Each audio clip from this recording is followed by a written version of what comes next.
Mm.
Right. Good evening, everybody, and welcome to this very special event tonight. Unfortunately, yes, I was a bit late joining it. I seem to have got kicked off, but never mind. So, yeah, horrible rainy evening today. I don't know how many of you in the UK had the Sahara sand as well this afternoon in the rain. So certainly where I live, the cars in the gardens covered in sand. So hello to Rosemary from a very wet Dorset. Yes, not mine. James from sunny borders. Kasia, oh gosh, you're 50 miles away from the Ukrainian border. Yes, I hope all is well. And yes, thank you for joining us tonight. Evening, Anita in Norwich, Graham in Ingleton, Roderick in North Yorkshire. Make yourself comfortable. Yeah, Kasia says at least it's not raining there. Well, yeah, you've got some good news then. Sarah says her car is covered in sand. So, yes, we've had strange orange skies here today in parts of the UK. And yes, and so apparently it is Sahara sand. So, make yourself comfortable. And we'll be kicking off in a moment when we see that everybody's here.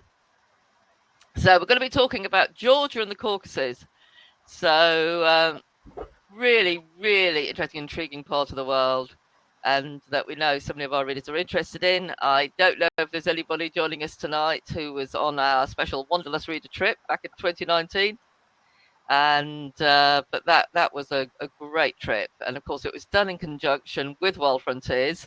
I joined it, and but Wild Frontiers did all the organising, and really, really special trip. And so we're delighted to be working this evening with Wild Frontiers on this, and we'll be hearing from them about, as I say, this very special part of the world. So joined by Susan from sunny Montreal, where she still has snow, so she hasn't got sand falling from the skies, but she has got snow. So brilliant. Thank you for joining us. And so, yes, we will be kicking off in a moment.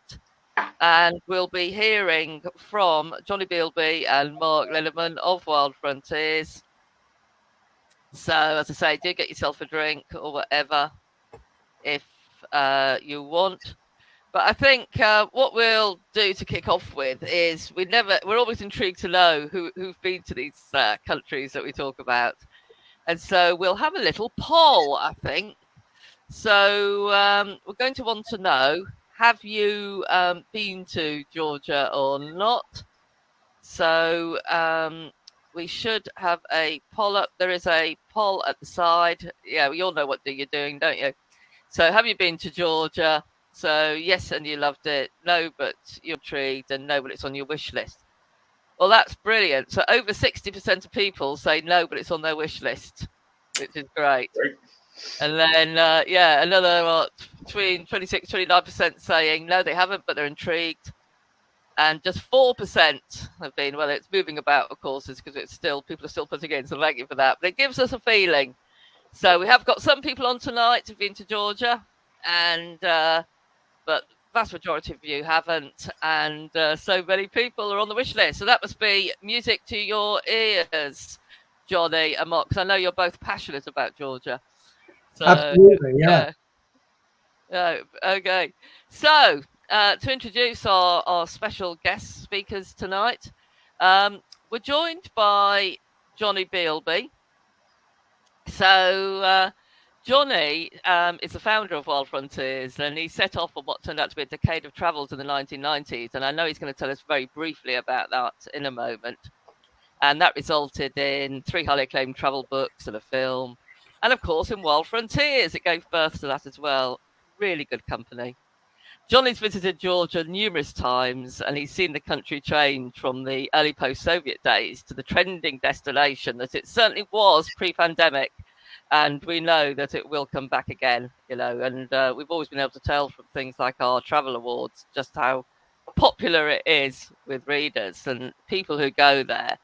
I think it really does exceed their expectations. So very much so. And then we're also joined by Marc Leaderman, so different speaker to what's on the initial publicity, but delighted to have you, Marc. And I know you're a huge fan of Georgia as well. So Marc's been around 25 years in the travel industry, and he's led tours for Wild Frontiers to over 60 countries, including North Korea, everywhere from North Korea to Mali, he says. And these days, Marc designs and operates the trips for Wild Frontiers. So he's got a wealth of knowledge. I always know that Marc is such an expert when we need to know anything. So welcome both. So what we'll be doing in a moment is we'll be hearing first from Jonny, and we'll then be going over to Marc next, and then of course, as ever, we'll leave plenty of time for a Q&A at the end. But if you want to ask any questions while the event's on, then please do use a chat box. And I see there's people in the chat box putting things in already. In fact, Paul Hurst says he's going next year on the Golden Eagle train. Oh gosh, that must be amazing. I know that's a very expensive option, the Golden Eagle, but supposed to be superb. And Jacqueline Horswood is saying worth going if only for the fabulous wine. I completely agree. Yep. The wine is tremendous. But the food and the wine are such a highlight. And I know we're going to hear all about those. So, so do put your comments and questions in the chat box. We might be joined in the chat box as well by another member of the Wild Frontiers team, Mike. So he might be able to answer some of your questions as we're going along as well. But either way, we will have a Q&A at the end. So do stay on for that. So, first of all, I believe we have a little video just to set the scene.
So yes, good evening, everyone. First of all, thank you so much, Lynn, for that lovely introduction and for giving us the opportunity to speak to the Wanderlust members, which is a great privilege because I've always been a huge fan of Wanderlust, 20 odd years. And, I know from our own experience of the travels that we do and the people that we take on our trips that Wanderlust is their kind of Bible. And I know that we're therefore talking to a very educated travel audience tonight. It's wonderful looking at the comments all coming on the side from where we're talking to people to. So goodness me, from Montreal to the border of Ukraine. It's fantastic to see everybody online tonight. So thank you very much. So let me just kind of crack on. As Lynn said, I'm going to very briefly, I won't bore you about my backstory, but I'm just going to very quickly tell you a little bit. As Lynn says, I'm called Jonny Beelbee. And in the 90s, I did a series of big adventures. I drove a motorbike right the way around Africa. I walked through parts of India, Pakistan, and Afghanistan, and I rode a horse along the Silk Road from Kashgar to the Caspian Sea. This resulted in 3 travel books: Running with the Moon, about the motorcycle journey; For a Pagan Song, about the journey through Afghanistan in the footsteps of the man who would be king; and Silk Dreams, Troubled Road, about the horse riding journey from Kashgar to the Caspian Sea. Now, interestingly, that journey on the Caspian Sea, where I ended up, is a place called Turkmenbashi. And from there, I had 2 options. I could either go back and to Ashgabat and then fly home, or I could carry on across the Caspian Sea and continue my journey home overland. Well, being a dyed-in-the-wool traveller, an inquisitive sort of chap, I decided that I would carry on overland, and it was an extraordinary journey from there on. The ferry that I got on was called the Dagestan. I was one of about 10 foot passengers. It was mainly carrying liquid gas from Turkmenistan across to the Caucasus, to Baku. Aptly named, as Dagestan is one of the Russian Federation satellite kind of states, like Chechnya, and it borders the Caspian Sea just north of Azerbaijan. And I arrived in Baku. This is 1999, and I traveled then the midnight train to Georgia, as I like to say, a night train to Georgia. But before I talk about that journey and Georgia as it is today, I thought it would just be worth quickly mentioning, obviously, what's going on in a fairly close by country in Ukraine. I'm not going to talk a lot about it. We all know what's going on there, the horror, the destruction, terrible times. But Lynn and I were chatting about whether or not we should pull this webinar. But I got in touch with our partners in Tbilisi, and they were very, very keen that we didn't. They say that everything is normal in Georgia. They have had their own experience of Russian aggression, which I'll talk about in a little bit of time. But everything is fine there. There are already tourists in the country. It's, of course, mid-March. It's early in the season, but people are starting to travel there already. We have our first group going in April, and we don't expect to have any reason to put off any trips to Georgia or the Caucasus this year. Of course, we don't have a crystal ball, and we don't know where this horror show will end up, but we're hopeful that Georgia will be okay. So that's just to kind of clear off that question. So Tbilisi in 1999, well, to put it mildly, it was a mess. It hadn't taken independence particularly well. There were breakaway republics of South Ossetia and Abkhazia up in the north, and they had forced a flood of refugees into the capital. There was very little electricity. There were very few shops, restaurants, cafes, no hotels other than the Sheraton, which was well out of my price range. So I ended up actually staying in that building on the right, which was an Abkhazian refugee center. Again, there was no electricity and no running water. I just had to use my torch and a water bottle, but I found a bed and I stayed there for a couple of nights.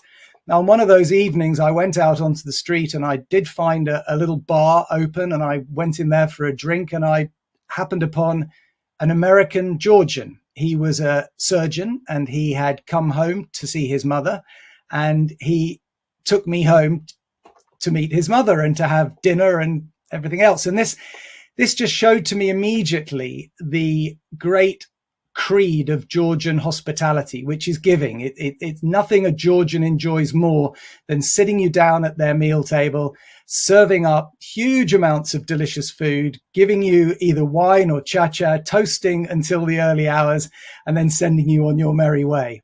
And even though I had seen, multiple beggars on the streets, I had even seen 2 dead bodies on the street. I've traveled in a lot of iffy places, and I've never seen that before. There was something about the country that just got under my skin, and I kind of fell in love with it. And on the way back from this journey across Central Asia, I knew that I was going to start Wild Frontiers and really get that going. And I said to myself then, as soon as it's possible, I'm going to start running trips back to Georgia. And of course, what happened next was the Rose Revolution. So this happened in 2003. And many of you that will remember Gorbachev and his foreign secretary, Edward Shevardnadze, will remember him. And he was the kind of post-independent leader, president of Georgia. But in 2003, the Columbia Law School educated Mikhail Saakashvili swept to power and brought in a much more Western-looking government. Indeed, George Bush came to stay and came to visit, and it was one of the few places in the world where George Bush was actually something of a hero. There was a street named after him in Tbilisi. But and I'm sure you will all remember this, rather overstepping the mark, Saakashvili somewhat fell into a trap by being enticed into South Ossetia to try and win that territory back for Georgia, which gave Putin the excuse to march his armies in. And he did so in a pretty brutal fashion, coming in, if you can see the map there of South Ossetia and Abkhazia, kind of coming in through both those countries and then pincering down towards the capital. Now, it just so happened that while Frontiers had a group in Svaneti, which is the area in between South Ossetia and Abkhazia at that time, and Marc and I spent a very nervous weekend in the office on the satellite phone to our tour leader, trying to direct them away from and in front of the advancing Russian army. We couldn't take them back to Tbilisi because Gori came under fire. I'll show you that in a minute. And so we had to divert them over the mountains into Armenia and flew them home from Yerevan. So that was a pretty extraordinary situation. Since then, of course, the Russians left, but they have taken over Abkhazia and South Ossetia in the same way that they have the Donbass region in Ukraine. But interestingly, post that, the economy has generally done pretty well and thrived, and there are a whole new level of oil companies, one thing and another in there, and this has led to a bit of a boom and a change in architectural direction, you might say. And whether you love it or loathe it, it's certainly dramatic, and a lot of these places kind of juxtapose themselves very dramatically with the old architecture of Tbilisi, but it just illustrates how much the country has changed. And indeed, if you look at this picture, you will see where I stayed in 1999 as the Abkhazian Refugee Center is now on Rustaveli, the main street going through Tbilisi, a 5-star hotel, the Radisson Blu, with a beautiful infinity swimming pool on, I think, the top floor. I've never actually been in there, but since it was the Abkhazian Refugee Center. But again, it illustrates just how far the country's come in the last 20 odd years. But what Georgia is most famous for, and why I think I fell in love with it, and why most people that go there do fall in love with it, is the people. And that's, I guess, usually the way with most of the countries that we offer. The Georgians particularly are fiercely independent, have an incredibly rich history, are exceptionally hospitable, love nothing more than, as you can see here with this lady, toasting, making you dance and sing and drink and eat with their fantastic wine and their wonderful cha-cha. And the bottom picture there really kind of sums up the Georgian mentality. It's Mother Georgia. On the one hand, she has the cup of wine for hospitality, but the other hand, a sword ready to strike at her enemies. So let's just quickly look at some of the history of the region. Basically, the history of Georgia goes back to the birth of time. The Georgians believe that their country was founded by the great-great-grandson of Noah, who was Cathlos, and Armenia next door was founded by his brother Haik. Jason and the Argonauts came here along with Hercules and Orpheus to claim the Golden Fleece. And the Golden Fleece does have a semblance of truth about it, because they would use sheep fleeces to strain the gold as in the rivers to claim the gold. And there was a lot of gold in this region, particularly around the old capital of Colchis, which is now Poti, which was a famous civilization.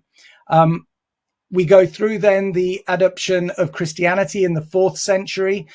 Georgia was the second country in the world after Armenia to adopt Christianity as its national religion.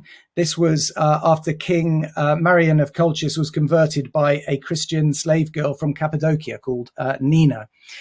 We then have the Silk Road era, which spans, I started in Kashgar. Of course, it goes all the way back to Xi'an.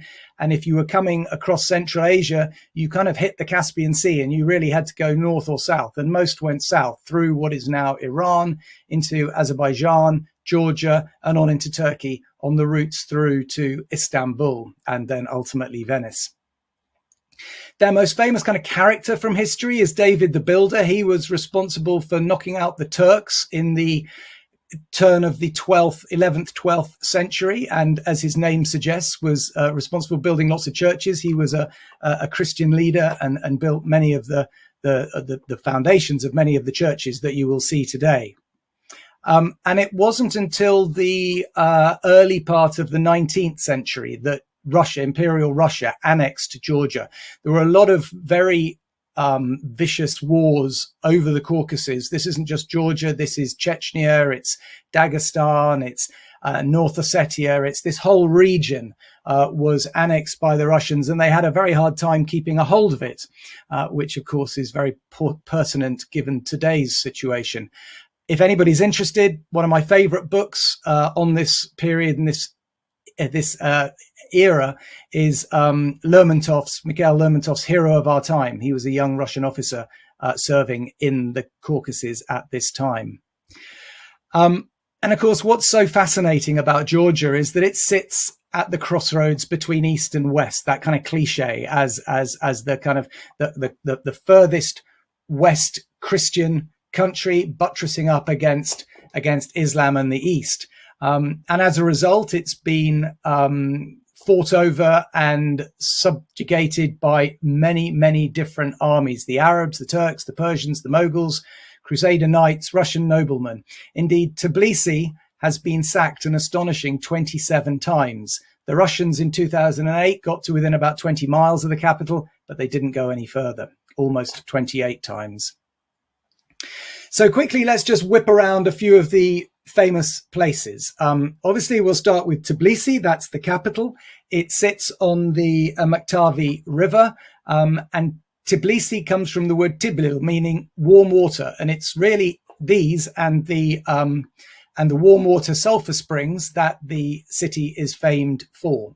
The kind of healing springs, and you can still go to them. Many of our clients do. They go and get down there, have a bath and a massage and what have you. And it's also a fascinating city from its multicultural kind of basis. As you can see here, there's almost a kind of Central Asian mosque. There are churches, there are synagogues, and the old town is just a beautiful kaleidoscope of color dotted around the hillside. Fitzroy MacLean said, "Where jutting verandas hang like swallows' nests from hillside homes," which I think sums it up rather beautifully.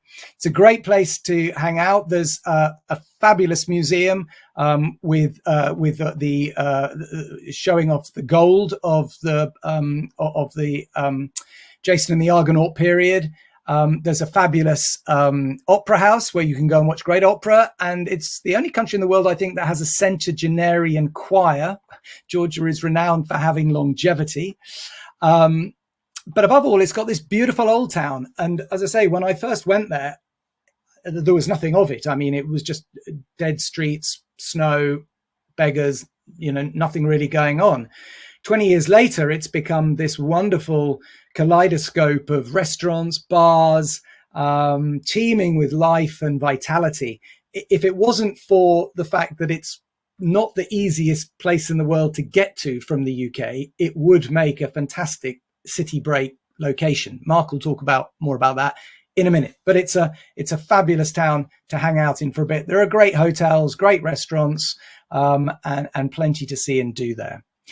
From there, we head up just outside of Tbilisi to Maxfeta. This is the old ancient capital of Georgia. And it's named after Cathlos's son, who in other words was Noah's great-great-great-great-grandson, and has been inhabited for over 3,000 years. It's on the confluence of the Muktavi and the Agavi River and is really Georgia's spiritual home. This is the main cathedral here in Mogsveta. Legend has it that a part of Jesus's crucifixion robe was brought here, whereupon the queen clutched it so tightly that she died and had to be buried with it. And from the burial place sprouted a cedar, out of which the first church was born. This cathedral and the Javari Monastery, which is just on a hill just above, constitutes one of Georgia's 4 UNESCO World Heritage Sites. We always try and go there on our group tours, and indeed if we're doing a tailor-made trip, on a Sunday, because that way you can go to one of the services. Now, a service in Georgia under the Orthodox Church is not like a service in the UK under Church of England. It's basically they go on for hours, for like 6 or 7 hours. But you're not expected to stay for the whole thing. You come and go as you please. So they're very happy to have us as, small groups of tourists coming in, paying our respects, seeing the worshipping going on, listening to the Gregorian chanting, and then leaving. And it's a fascinating thing to see the Georgians in their one of the most special times of the week. So from here, we head up what's called the Georgian Military Highway, which is heading straight up towards the Russian border. First place we'll pass is the Ananori fortified church complex, where we can have a good look around. And in the summer, when the temperatures get pretty hot, we can even go for a swim in the lake, which is fun. And then it's up into the Caucasus. And for me, and I think for many people, this is really one of the highlights of Georgia, the great Caucasus Mountains that stretch right the way across this region from the Black Sea to the Caspian Sea. And up here, you'll find cultures haven't really changed very much for millennium. There's lots of mixture of myths and legends and the old pagan ways merging into the Orthodox Christian ways. You'll find cheesemakers that you'll be able to visit and see how they make their cheese, and farmers and shepherds and all this kind of stuff. And it's still a really fascinating old world part of the journey. At the end, as you go over one of the passes, you come down into a place called Kazbegi, or as it's now known, Stepatsminda. And Kazbegi is the mountain behind, which is 5,000 meters, is the 5th highest mountain in the Caucasus, and the famous Garagi church, which of course makes such a fabulous photo opportunity. It also makes a great opportunity for a walk, and you can walk up there. Takes about 2.5 hours from the little town down below, and spend a bit of time up there, take a picnic, etc. It's a lovely thing to do. Now, again, just to show you how the place has changed, this is a photograph of the first group I took there in 2004, and there was nowhere to stay in Kazbegi, as it was called then. So we stayed with a lovely lady called Nunu, and she put us up in her home, and we basically booted out her poor daughter and son out of their rooms, and we all kind of slept in various beds on various floors. There was one loo in the garden, which we all had to use, and one shower. However, it was fabulous, and Nunu provided, as you can see there, wonderful meals for us, and we used her place for quite a long time. Jump forward probably 15 years, and this is what you now have in Stepatsminda, the famous Rooms Hotel, which is really more like Soho Farmhouse or Soho House or something like that, like a kind of London club almost. It was an old sanatorium that's been converted. It's a fabulous place. The glass window there, you can see out of it, you will be looking at the view with the bottom right picture. So you've got a direct view onto the 5,000 meter peak of Mount Kazbegi. So, complete change in infrastructure in Georgian tourism over the last 20 years. And from here, there's some great walking up over the Abu Jalauri Pass to the Roshka Valley, where you can do some whitewater rafting before you come back down into the mainland and onto a town called Gori. And now Gori, as I was explaining earlier, got hit quite hard in 2008 because it's very close to South Ossetia, and it got strafed by jets and one thing and another. But it was a famous old garrison town, as you can see the fort here. But of course, what it's most famous for is this chap. Joseph Giugashvili, better known as Stalin. He was born here in, I think, about 1870. And now, again, interestingly, when I first went there in 1999, the big statue on the left was in the main town square. Go there now, and he's been taken away. The only statue is this much smaller one. It actually looks quite big, but it's really quite small, outside the museum of his home and where he was born, and the story of his life. Now, again, the first time I went there was this rather funny, again, rather cliched, peroxide blonde old babushka who took you round swearing blind that Stalin was a great man and a great leader, and all the bad things about him are lies of the West.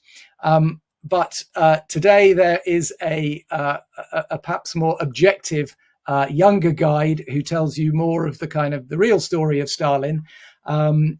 Equally fascinating, his childhood, his life there, the kind of where he was born into and how he rose to power, and really interesting. They also have the train carriage parked just outside that Stalin used to get to the Potsdam Conference in 1945 to meet Churchill and Truman, to kind of work out what was to be done after the Second World War.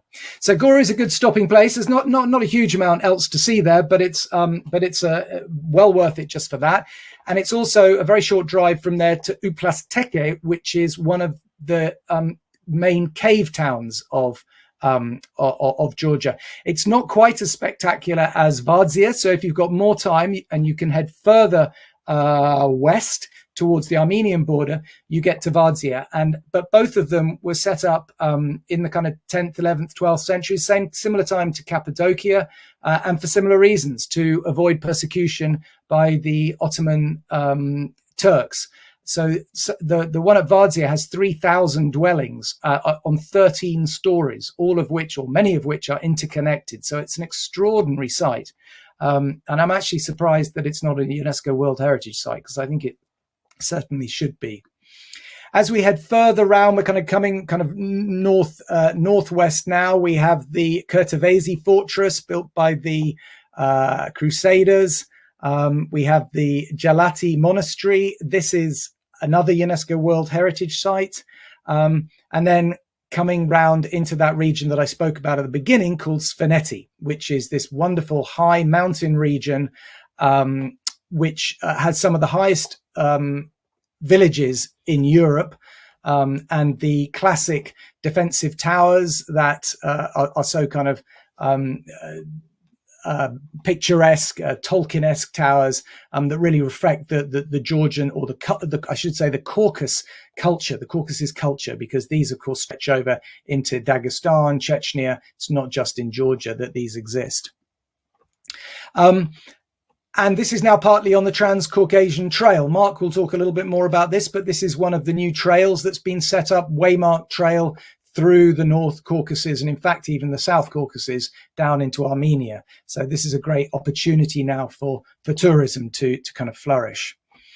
Other places that one might go to see is Akhilteke, Batumi down on the Red Sea, the Katsaki Pillar, and Kutaisi, which again is on the kind of route up towards Sveneti, and you can actually fly there on Wizz Air, so that's not a bad routing in. And then on the other side of the country are the David Garagi Monastery, which is a famous monastery to go and look around. Kaheti, which is where the main wine region is. I'll talk a little bit more about that in a minute. And one of my favorite areas is the Tusheti Valley, which again has all the Tolkien-esque defensive towers. Beautiful place to walk or horse ride through that region. But let's quickly talk about Georgian cuisine, because it's such a fundamental part of the Georgian experience, both in terms of the hospitality and in terms of the holiday that you're going to have. The food there, first of all, is absolutely delicious. There are all sorts of foods for every taste. If you're a vegetarian, if you're a carnivore, doesn't matter, you'll be well served. They do wonderful aubergine, walnut dips, things like that. Of course, they do a lot of kebabs, they do fish. And their famous kind of speciality is their cheese bread called khachapuri, which you can see there in the top right picture. But probably, again, I know there was one comment coming in earlier about the wine, and the wine can be absolutely excellent. It can be somewhat rough as well, as is the case, I'm sure, in most places. But if you believe Hugh Johnson, the wine critic, then Georgia has a very good claim for being the birthplace of wine. It was it has evidence of viniculture dating back 7,000 years. So they've been producing wine for a long time. They have an extraordinary 3,000 different varieties of wine grapes. And if you go in September, you'll see them all being harvested. This particular winery is called Kazmaruli, which I took a group to. And it was founded in 1538, or 1536, sorry. So Henry VIII on the throne in the UK, I think chopping off Anne Boleyn's head that year, and they were setting up their winery. It's now pretty advanced. It's got a lot of good new technology, and they are producing some really, really good wines. But you'll also see wines produced in the old-fashioned way as well, which is just as interesting, which is just big casks, big clay pots underground, and let the grapes ferment. And we'll do wine tasting at both options. And this is really, for me, what Georgia is all about. It's about eating, drinking, chatting, toasting, yes, seeing the mountains, yes, meeting people, and seeing the museums and all of that sort of stuff. But it's really what you walk away with from Georgia is the hospitality of the people and the fun that they invoke in your trip. So that's my part. Lynn, I don't know if you want to pop back up again. Yeah, thank you very much. Thanks, Jonny. Oh gosh, that brought back so many memories. And I remember from the Wanderlust trip that we ran, I mean, you said to me when you and I first talked about it, you said, we've got to go to Tasheti, and absolutely did. And that was so special. We all fell in love with that region. Yeah. Talk about, and that photo, of course, of people eating and drinking, that sums up everything for me. That's it. Yeah, that is good, totally. And it reminded me, because I wrote an article, obviously, about the Wild Frontiers trip I did, and it just reminded me about how I opened that up. So I'm just going to read, it's only 3 or 4 sentences. This is how I started my article. I'm sure you'll have heard of this legend, Jonny. So, yeah. Legend has it that when God was dividing the land among the people of the world, the Georgians were too busy drinking and they missed out. God was angry at them and asked them where they had been. They responded that they had been toasting his health with wine, and that was why they were late. God liked their answer and gave them a piece of the land that he'd been keeping for himself. Thanks to that, Georgians live in a paradise on earth. That's exactly right. I've actually got it written down here in my notes to say it, and I completely forgot. So well done, Lynn. What amazing! I think that sums up so much. That's their Genesis story. I mean, it's just brilliant. Exactly. Yeah, and so as I say, so many things there. It was that hospitality, it was everything else. But just one question before we move on. Somebody's asked about, is it safe for a woman to travel there solo, or should they take an organised tour? You're asking the boss of Wild Frontiers. Come on, being honest, because you would know more than me. I was in an organised tour. I will be completely honest. Independent travel in Georgia is completely possible. It's not dangerous, I don't think, any more than any other country. Obviously, traveling as an independent person, one has to take care and take all the necessary precautions. But no, it's not any more dangerous than anywhere else. All I would say about traveling independently in Georgia is that you need to be careful that you don't miss things. Things like there aren't great bus services that take you to the kind of out of the way sites you want to see, or to get you to trekking points or those sorts of things. So, I mean, I remember a friend of mine did Georgia independently and missed 2 of the 4 UNESCO World Heritage sites because the bus went straight past and didn't stop for them.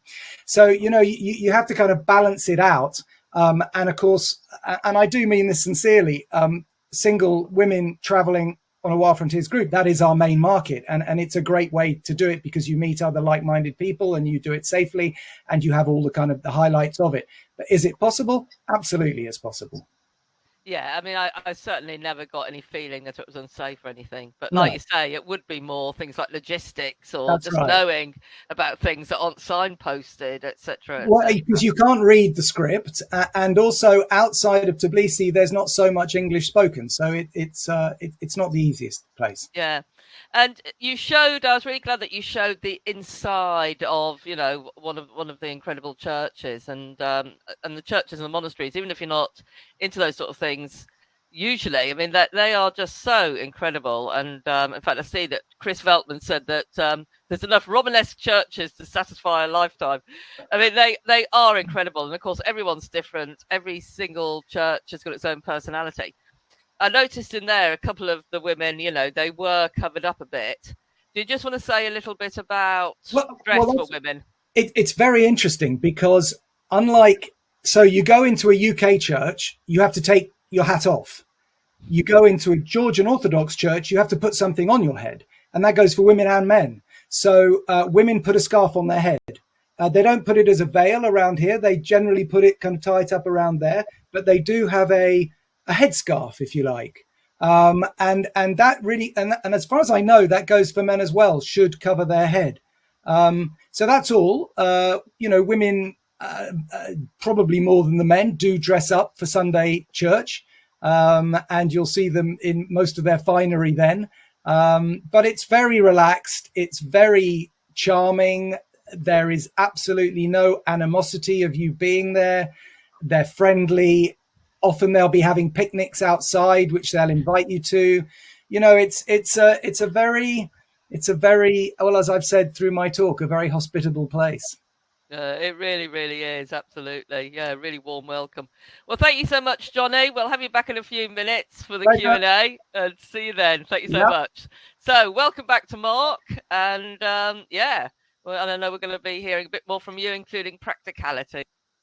Absolutely. Thank you, Lynn and Jonny. Good evening, everyone. So Jonny may or may not remember, but Georgia was actually the very first country that he sent me to when I joined Wild Frontiers about 15 years ago. So here's a rather youthful me on a fairly overcast day up by the Gegeti church in Stephansminda. And that was my group down in the bottom left, which was a huge size of 4 people.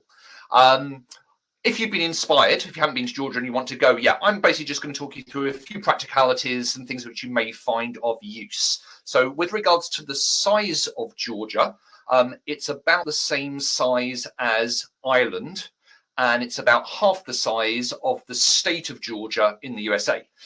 Its population is about 4.5 million. Now, Jonny was talking about getting there directly with Wizz Air, and it is true that in what I call the year 1 BC, meaning the year 1 before COVID, you could fly with both Wizz Air and Georgian Airways directly from London to Georgia. Their schedules were always a little bit erratic and they weren't every day, but it was possible. At the moment, they haven't resurrected those schedules. So we are now generally using these other airlines that you can see. I did see one comment with someone saying that, yes, we used to use Ukrainian International Airways via Kiev. We're not obviously using that at the moment, but they used to have really nice connections. So it's slightly frustrating from a very practical and selfish Georgian point of view that they're not operating. But yeah, a lot of these airlines do offer very similar timings. From a practical point of view, Georgia has got to be one of the easiest countries to visit. I think citizens of 95 countries can visit Georgia without any need for a visa, and that includes the UK, the US, I believe Canada as well. It's basically very simple. And with regards to COVID requirements, if you are double vaccinated, you just need proof of that, and that's it. If you're not double vaccinated, then you just need to take a PCR test in the 72 hours prior to arrival. That is it. So very, very easy to get to Georgia these days. And with regards to when to visit Georgia, we actually have a nice blog on our website that's worth visiting, which gives, goes into quite a lot of detail. But the good thing to know is that it can actually be visited year round. Definitely, probably the most popular times to visit would be spring and autumn, with May and September being the busiest months. They are great times to travel. The beautiful colours, the climate's just about perfect. But if you're not planning ahead, it can be quite tricky to get accommodation. So just bear that in mind. If you want to go up into the high mountains, then summer is a great time to travel. Just bear in mind that in Tbilisi and in the central lower areas, you are looking at temperatures probably in the mid to late 30s, so it can be quite warm. It is also possible to travel over the winter, and especially if you're a skier, there is a ski resort called Gudauri, which sits between Tbilisi and Stepantsminda. So it's about a 2.5-3 hour drive from the capital, and they've got some great skiing there. And if you're not into skiing, you can actually visit, not everywhere. Some parts of the country will be off limits, but you can actually travel at winter time. And obviously it's cold. There's no two ways about it. Georgia in winter is cold, but people do travel there and you can get some very good rates. And again, people are very warm and friendly. Now, Jonny, I think, touched on the Georgian language. It is unique. It's not connected to any other family of languages. It's not Turkic, it's not Slavic, it's not Indo-European. It sits by itself, as does its script, which is unique. So it's a really fascinating language, but it also means that you don't really get that many non-Georgian Georgian speakers. It's not generally taught at schools anywhere. So you will find when you're traveling around, some of the older people will still generally speak some Russian. So if you know any Russian, that's very helpful. Younger people, you will find English spoken, but not everywhere. So again, it's a little bit of a tricky country to get around, but generally you will survive. If you want to drive around yourself, you can do self-drive, and Georgia has some of the most stunning roads that I've ever seen. And if anyone remembers BBC's World's Most Dangerous Drives, World's Most Dangerous Roads, there was one episode with Hugh Bonneville and I've forgotten her name. Jessica Hines, there you go. They did one episode where it was based in Georgia, and they did some of these roads. So if you haven't seen that, you can probably find that on iPlayer. All I would say is make sure you are a very confident driver. Georgian drivers are rather, what word can I say, rather assertive and not particularly tolerant of law-abiding foreigners keeping to speed limits on roads. So just be prepared if you do want to take that on yourself. And as Jonny was saying, you can get public transport around. You've got buses, you've got marshutkas, and there is a train system which can get you to some of the destinations around there. However, if you would like to travel with Wild Frontiers, which obviously we'd very much love that you do, we basically offer 3 different ways in which you can travel there. One is on one of our small group tours that have a maximum group size of 12. Another way is to form your own private group. And a third way is to design something tailor-made just for you and a friend or a partner as you like. So just to give you a bit of an idea of the types of things that you can do, this is what we offer. So if you have got the time, this is definitely what I would recommend. It is our 15-day Georgia Explorer. And as you can hopefully see, it pretty much encompasses the entire country, going from east to west and north to south. And a lot of the places that Jonny has mentioned, the wine country, Gori, Svaneti, is all included in that tour. As you can see here, you've got the wine region, you've got Stepantsminda, you've got the Svaneti region here on the bottom left, and you've got Vardzia. If you've got less time, then actually our best-selling trip to Georgia is our 9-day Land of Myths and Mountains.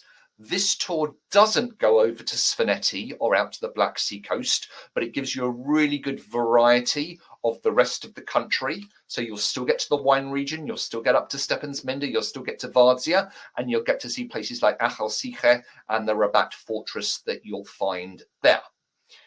If you're looking for something a little bit more active, Then we offer a 10-day trip called Walking in the Svaneti Mountains. And as you can see, that spends quite a long time focusing in on the northeastern region of Svaneti, which is absolutely stunning. So you will still get to see some cultural things. You will get to the UNESCO Giugashvili Monastery, which you can see here on the top left. But the most part of the trip will be spent up in the mountains. Now, it's worth pointing out that 4 of the days are full days trekking. You're looking 6 to 8 hours, and we class it from our rating system as moderate to high, so it's not for everyone. But if you do enjoy your walking, it's absolutely fantastic. And we actually do walk part of what Jonny was talking about, the Trans-Caucasian Trail. So this was a concept which started in 2015 as a way of creating really a world-class long-distance trail encompassing the whole of the Greater and Lesser Caucasus, going for 3,000 plus kilometers. They've created parts of it, but it is still a work in progress. And if people are interested, you can volunteer to help them scout and build parts of it. So it's a really, really worthwhile thing. And we're happy just to be able to walk a little part of it on this trip. And last but by no means least, and this is one of our signature trips and one of our favourite trips all round, is our 3-country across the Caucasus trip. So this gives you the opportunity to combine Georgia with neighbours Azerbaijan and Armenia and really see the contrast between the 3 countries, taking you from pretty kind of mirroring Jonny's route when he took the ferry over from Turkmenistan over to Baku. But rather than catching the overnight train, we'll travel by road, going via the Silk Road crossroads town of Sheki, over into Georgia, and then down into the Lesser Caucasus in northern Armenia, and then finishing up in the capital, Yerevan. And just to give you an idea of the types of things that you'll see on that trip, Baku itself, the capital of Azerbaijan, has got 2 very distinct personalities on the top left. That's the old town, where you can see the kind of Ottoman heritage. On the top right, this is the new Baku, which is fascinating. Architecturally, you'll find places. This is the Fairmont, the flame towers of the Fairmont Hotel, and it's quite a striking contrast. You've got little villages like Lahuj, and then on the bottom right, that is the Khan's Palace in the ancient crossroads town of Sheki. Into Georgia, again, you'll see some familiar things there. Wine, mountains, Metsketa, and the Museum of Stalin at Gori. Going into Armenia, you've got the high altitude Lake Savan. You've got the 9th century Tatev Monastery in the top right. You've got views of Mount Ararat in the bottom left. And then you've got Yerevan. And Yerevan is definitely the most Soviet of the 3 Caucasian capitals. But it's really interesting. You've got some great street markets. There's an amazing book and manuscript depository called the Matanadaran. And for those of you that are aware of Armenian history, there's a very poignant museum to the Armenian genocide during the First World War. So those are the 4 group trips that we offer. If you don't want to do a group trip, before I get onto that, if you've never been on one of our group trips, this is the type of accommodation that we will use. We'll generally use comfortable, characterful, where it's available accommodation. So, for example, the top left, that's the KMM Hotel in Tbilisi. Top right is Volodya's Cottage in Vardzia. And in the bottom, we stay at a place called the Porta Caucaza up in Stepensminda, up in the mountains, which is a really, really nice hotel. Yes, if you don't want to do one of our group tours, you can talk to this lady. This is Natalie. She is, I think she was the person that was on the email that went out. Natalie's our senior travel consultant for the region.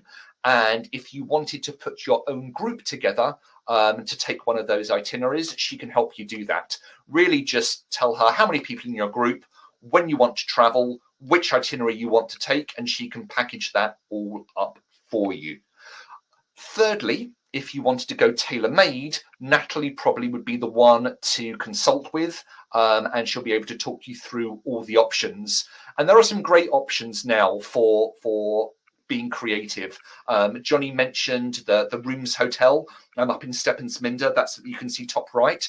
They also have one top left down in Tbilisi. There's other boutique hotels which are cropping up. The bottom one is called the Solomon Hotel in Kutaisi. So there are more and more every year, lots of small, nice little boutique options, which are not necessarily suitable for a group, but which work really well for tailor-made. And you can add on some bespoke experiences. You can do cookery classes.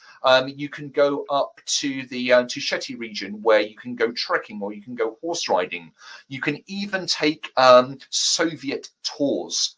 There are places that used to be spa towns and that fell into decay in the 1990s, but these incredibly grand buildings, nature has now taken over, and they make fascinating places to go and explore. So there's lots of different options, and again, year on year, more things to be able to do. And really, as you travel around Georgia, we always try and kind of give something back. So where possible, we'll try and buy bread from local bakeries and bread makers.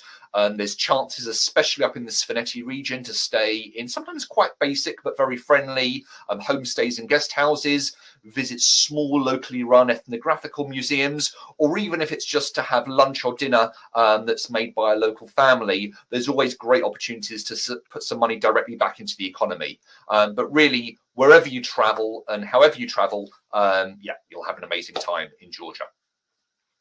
And that's me. So Lynn, if you want to come back.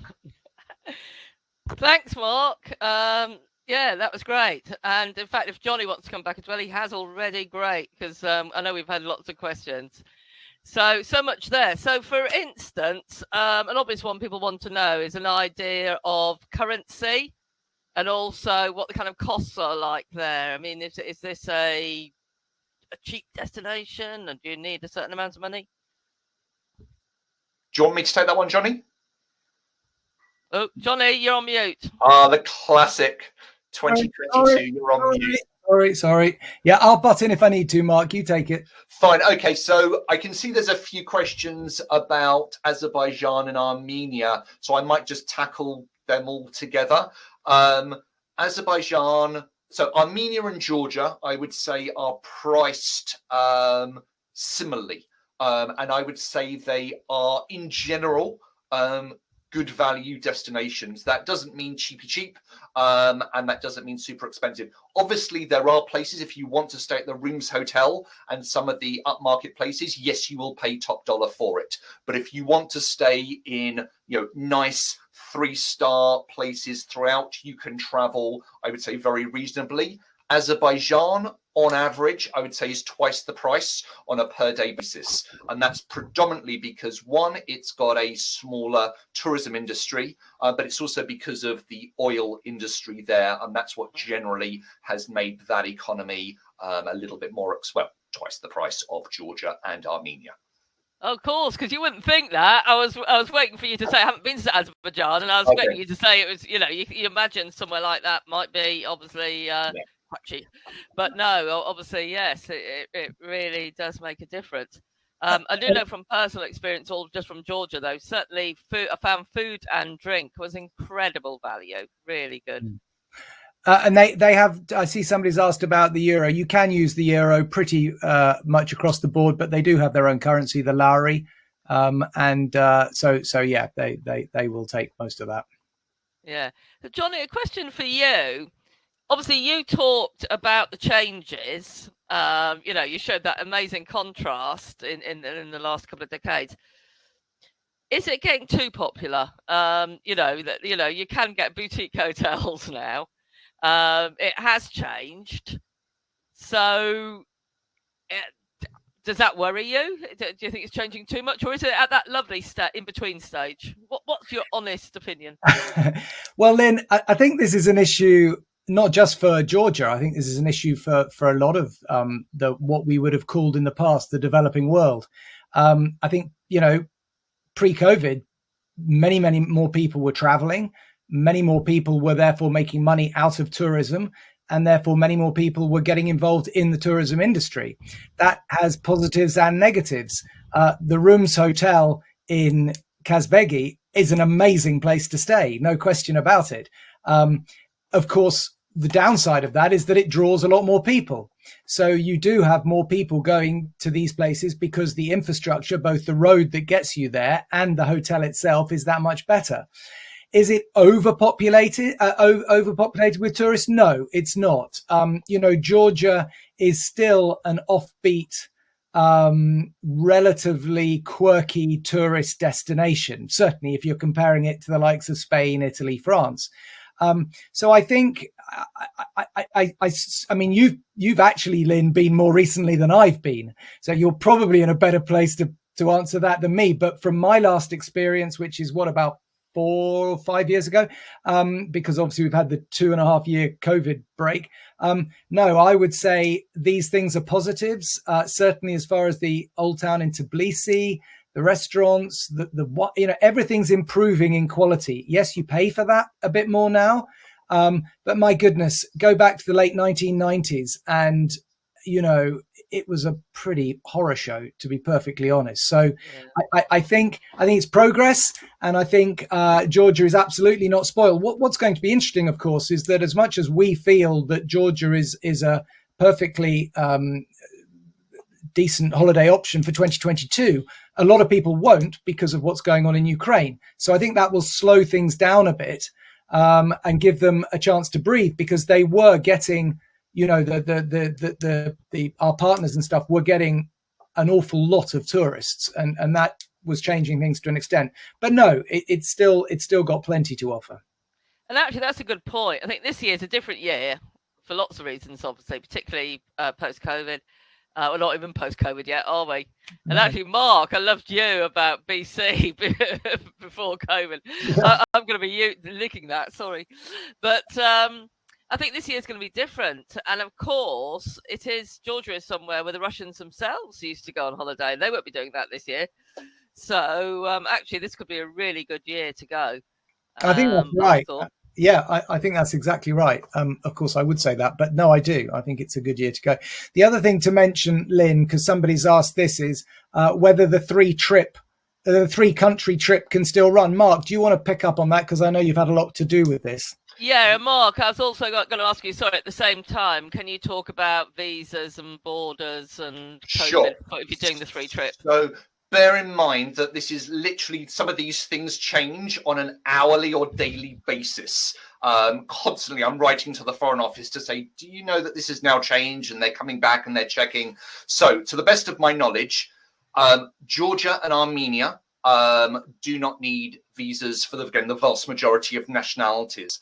Azerbaijan does, and they have an e-visa system, which is relatively easy to use. As of today, the Georgian Azerbaijan land border is not open, but it's expected to open any day. So we are still planning on moving ahead with our 3-country trip. But for the first departure, which is in April, just to be on the safe side, we have incorporated the ability to have a flight between Tbilisi and Baku in case that border isn't open. But we are anticipating it being open. We're in touch daily with our partners in Azerbaijan and over in Georgia. And they're just waiting for it any day. But between Armenia and Georgia, no problem. Yeah. And of course, you do have the other issue that's worth making the point that Armenia and Azerbaijan don't really get on, and therefore traveling between those 2 countries is a non-starter because of the disputed Nagorno-Karabakh region. So you do have to kind of plan your trip, if you're doing the 3 countries, in the right order. Yeah, okay. Right. So obviously one of the big appeals is the mountains. And obviously, you mentioned about the trekking, hiking, walking, whatever we want to call it, which is superb from having done some of it in Shetty, which was just absolutely some of the most glorious scenery I've ever seen. I mean, it really is special, as you well know, Jonny. Somebody asked about altitude, though. Is there any altitude sickness at all, or is it all very manageable? No, it's all very manageable because you're never staying. I mean, to be honest, even on the trekking, you are rarely going over 3,000 meters, and 3,000 meters is the general point at which altitude sickness starts to be, or can start to become, an issue. You're very rarely going above that, and you're certainly never sleeping above that. So we've never had it's not like in the Himalayas, for example, where you have to be very careful with that. It's fine. Yeah. Okay. Great. And I think, obviously the UNESCO sites have been mentioned a few times, certainly Jonny in your talk. And I agree with you that not everywhere that should be a UNESCO World Heritage Site is. Do you want to mention just a couple of others maybe that you think are just, they've got to be on the list? Well, I'm always amazed Vadzia isn't. And I know that getting onto the UNESCO World Heritage list is not easy and generally costs the country that are doing it quite a lot of money, and the things need to be maintained to a certain standard and all this sort of stuff. So it's not an absolute kind of slam dunk that these countries actually want them as UNESCO World Heritage Sites. But Vadzia is, I mean, I've seen a few troglodyte cave places around the world, and Vadzia is off the scale. It's absolutely extraordinary. And for that not to be a UNESCO World Heritage Site is equally extraordinary. I think that's, I totally agree. I don't understand. Honestly, it just blew me away. It's incredible. I mean, I would also probably say the Grigeti Church in Kazbegi. I mean, if nothing else, just for the backdrop. Yeah. I'm looking on the UNESCO website. It's on the tentative list. Oh, okay. But it has they still have to think about these things for a long time, don't they? Yeah. Oh. There you yeah, are. the tentative list, they can be on that for a very long time. Yeah. So, I don't know quite how they then make that leap, but that's good to know. Thanks, Marc. Okay. So, somebody, because obviously lots of keen photographers usually on. So what would be the best month for photographers, we were asked? This is, Marc, let me butt in here. This is, I took a trip once into Tusheti in June. Kind of end of June, and the mountains were just a blaze of wildflowers. I mean, it was carpeted with reds and yellows and purples and oranges, and I mean, it was like some crazy artist had gone mad on LSD or something and just gone crazy. I've never seen anything like that. So that was exceptional and extraordinary. And of course, the different altitudes, you kind of need to be there at different times.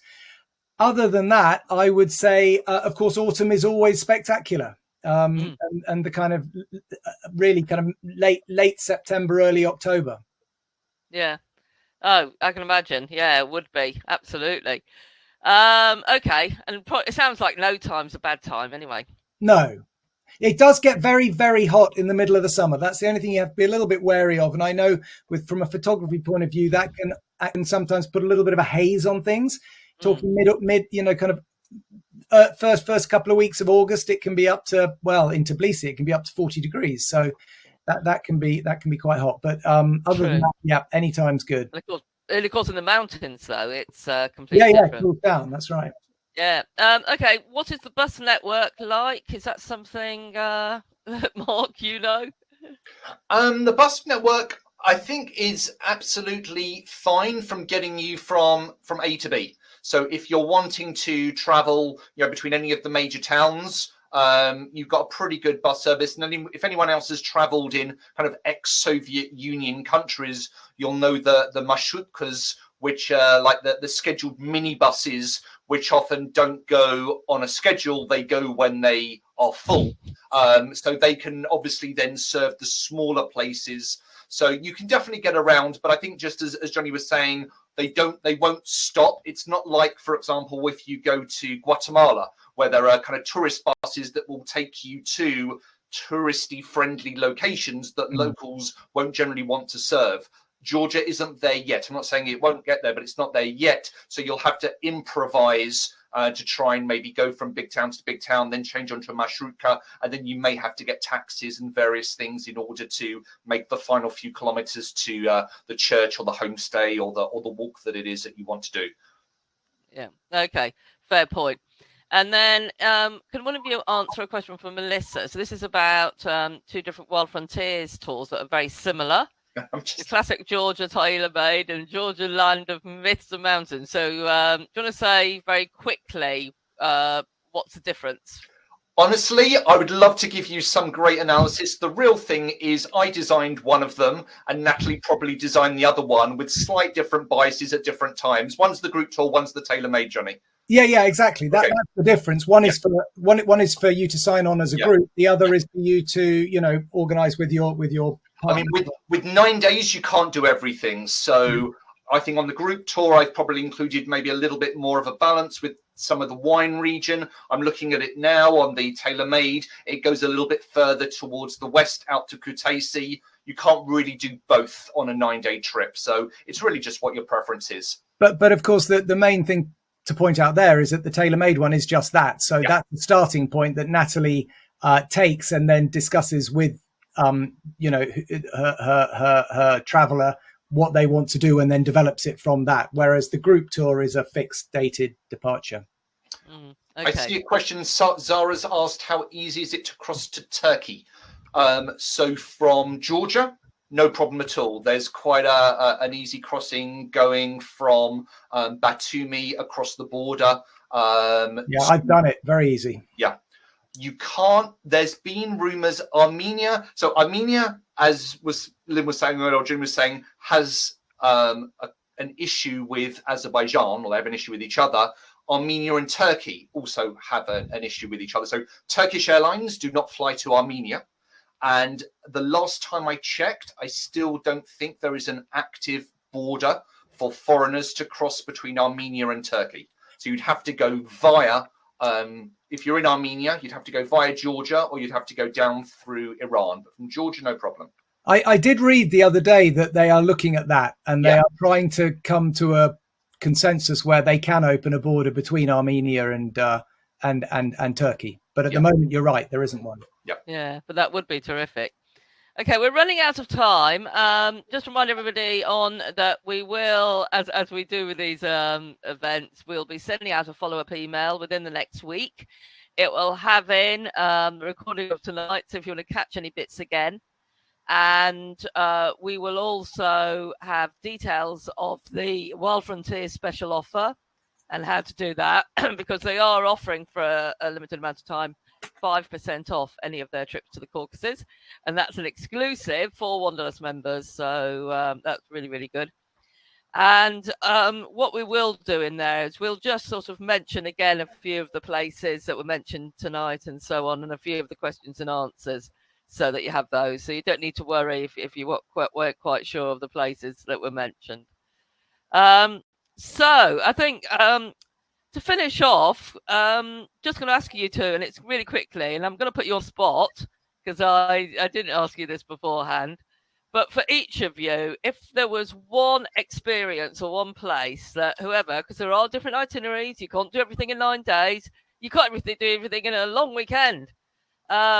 So if there was just one experience, one place that you say, right, when you go, I think you should do this, what would it be? So I know that's really horrible not to pre-warn you on that. But anyway, Marc, first of all, what would yours be?